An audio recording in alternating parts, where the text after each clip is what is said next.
नमस्कार दोस्तों। आज अपन अपने वीडियो के अंदर डिस्कशन करेंगे जो चीनी बहुत बड़े समाज सुधारक और लेखक और राजनेता जिनका नाम था कन्फ्यूशियस।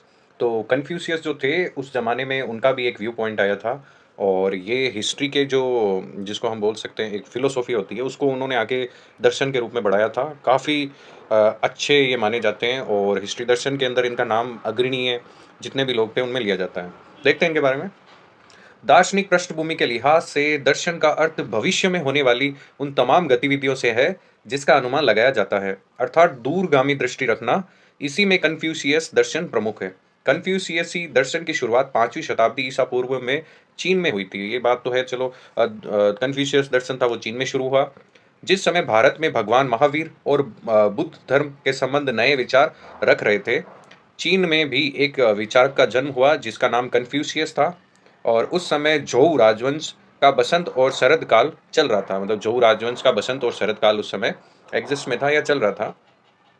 समय के साथ झोउ राजवंश की शक्ति शिथिल पड़ने के कारण चीन में बहुत से राज्य कायम हो गए थे जो सदा आपस में लड़ रहे थे, जिसे झगड़ते राज्यों का काल कहा जाने लगा। अतः चीन की प्रजा बहुत ही कष्ट झेल रही थी। ऐसे समय में चीन वासियों को नैतिकता का पाठ पढ़ाने हेतु दार्शनिक कन्फ्यूशियस का आविर्भाव हुआ। मतलब दार्शनिक कन्फ्यूशियस है वो उस समय नैतिकता का पाठ पढ़ाने चीन के लोगों को आए। ये कन्फ्यूशियस की फोटो है और काफ़ी रेयर फोटो है। ऐसी फोटो आपको बहुत कम जगह और बहुत कम वेबसाइट पे अवेलेबल होगी।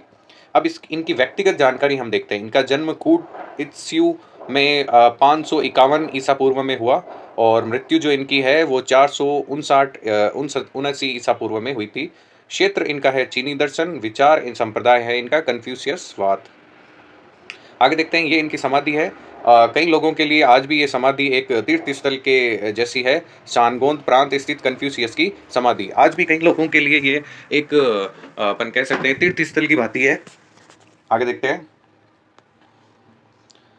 कन्फ्यूशियस ये चीनी में लिखा हुआ है। कन्फ्यूशियस कैसे लिखते हैं? शाब्दिक अर्थ इसका होता है मास्टर खुद, और प्रतिलिपि ये मंदारिन में लिखा हुआ है। मंदारिन लैंग्वेज हम जानते हैं, चीन की लैंग्वेज जो होती है मंदारिन। अब इनका देखते हैं शुरुआती जन्म और शुरू का जीवन कैसा था।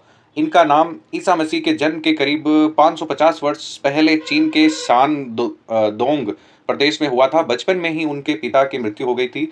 उनके ज्ञान की आकांक्षा असीम थी। बहुत अधिक कष्ट करके उन्हें ज्ञान अर्जन करना पड़ा था। और वो जो 17 वर्ष की उम्र में उनको एक सरकारी नौकरी मिली। कुछ ही वर्षों के बाद सरकारी नौकरी छोड़कर वे शिक्षण कार्य में लग गए। घर में ही एक विद्यालय खोलकर उन्होंने विद्यार्थियों को शिक्षा देना प्रारंभ किया। वे मौखिक रूप से विद्यार्थियों को इतिहास, काव्य और नीति शास्त्र की शिक्षा देते थे। उन्होंने काव्य, इतिहास और संगीत और नीति शास्त्र की कई पुस्तकों की रचना की। आगे देखते हैं, बाद के जीवन में भी थोड़ा प्रकाश डाल लेते हैं। 53 वर्ष की उम्र में लू राज्य के एक शहर के वे शासनकर्ता तथा बाद में वे मंत्री पद पर नियुक्त हुए। मंत्री होने के नाते उन्होंने दंड के बदले मनुष्य के चरित्र सुधार पर बल दिया।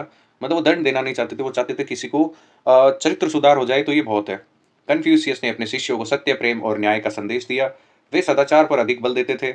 वे लोगों को विनयी, परोपकारी और चरित्रवान बनाने के लिए प्रेरणा देते थे। वे बड़ों एवं पूर्वजों का आदर सम्मान करने का के लिए कहते थे। वे कहते थे कि दूसरों के साथ वैसा ही बर्ताव न करो जैसा कि तुम स्वयं अपने साथ करना चाहते हो। मतलब दूसरों के साथ वैसा ही बर्ताव करो जैसा तुम स्वयं अपने साथ करना चाहते हो।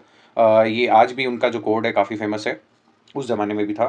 कन्फ्यूशियस एक सुधारक थे, धर्म प्रचारक नहीं। उन्होंने ईश्वर के बारे में कोई उपदेश नहीं दिया, परंतु फिर भी वे बाद में लोग उन्हें धार्मिक गुरु मानने लगे। उनकी मृत्यु 480 ईसा पूर्व में हो गई थी। कन्फ्यूशियस के सुधारक उपदेशों के कारण चीनी समाज में स्थिरता आई। कन्फ्यूशियस का दर्शन शास्त्र आज भी चीनी शिक्षा के लिए एक पथ प्रदर्शक का बना हुआ है। अब ना कुछ रचनाएं देख लेते हैं जो कन्फ्यूशियस ने की थी। कन्फ्यूशियस ने कभी भी अपने विचारों को लिखित रूप में आवश्यक नहीं समझा। उनका मत था कि वे विचारों को वाहक हो सकता है, उनका स्पष्टता नहीं। वह पुरातत्व का उपासक था क्योंकि उसका विचार था कि उसी के माध्यम से यथार्थ ज्ञान प्राप्त हो सकता है। उनका कहना था कि मनुष्य को उनके समस्त क्रियाकलापों के लिए नियम के अपने अंदर ही प्राप्त हो सकते हैं, न केवल व्यक्ति के लिए वरन संपूर्ण समाज के सुधार में सही विकास के नियम एवं स्वरूप प्राचीन महात्माओं के शब्दों एवं कार्यशैलियों से प्राप्त हो सकते हैं। कन्फ्यूशस ने कोई ऐसा लेख नहीं छोड़ा जिसमें उनके द्वारा प्रतिलिपित नैतिक एवं सामाजिक व्यवस्था सिद्धांतों का निरूपण हो, किंतु उनके पौत्र तेज स्त्रेजे और द्वारा लिखित औसत का सिद्धांत यानी अंग्रेजी अनुवाद जो डॉक्ट्रिन ऑफ द मीन और उनके शिष्य सांग सीन द्वारा लिखित महान शिक्षा जिसका भी अंग्रेजी में अनुवाद किया गया है। देखते हैं इसका अंग्रेजी में अनुवाद।